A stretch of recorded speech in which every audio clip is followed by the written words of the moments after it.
The compass is becoming more inaccurate every day. It's not a result of faulty manufacturing. It's because the North Pole itself is changing. Follow me now.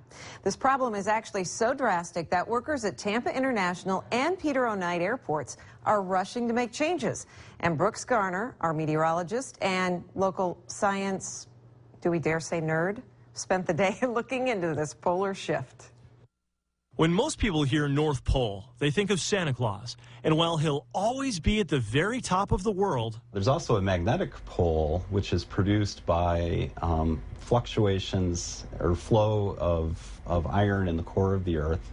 Dr. Chris Connor of USF explains that the constantly moving molten iron acts like a giant car alternator, creating a magnetism on a planetary scale with a magnetic north and South Pole. But over the last few decades, it's been moving, and now it's moved all the way from northern Canada into northern Siberia. Which means what your compass shows as north in Tampa Bay isn't really north. And this is a problem for airports. When a pilot navigates, he needs to find which is the correct runway to land in or take off on. So he uses his compass in his cockpit to orient himself. They'll tell him that he's on the correct runway.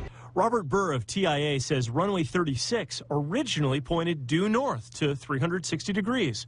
Or it did before the magnetic shift. Now it points just right at 10 degrees north, even though physically it hasn't moved. While the runway in question will always point to the true geographic North Pole, because the magnetic North Pole has now shifted, pilots who use compasses lining up on the runway may think they're in the wrong spot unless this problem is corrected. So TIA has resolved to paint new numbers to match the pilot compass readings. Now runway 36 is runway 1. But this may only be a temporary fix. Several times per million years, Earth's magnetic pole does a full flip.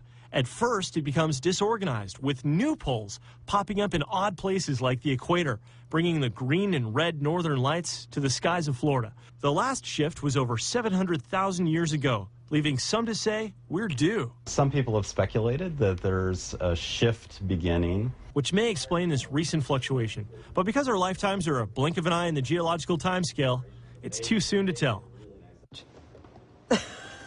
I just said I have to backpedal on that nerd comment. I said, oh, he's so cute. No one will think I was really calling you. I just wanted Keith to do his nerd impression because it's so good. Who needs an impression? He's here.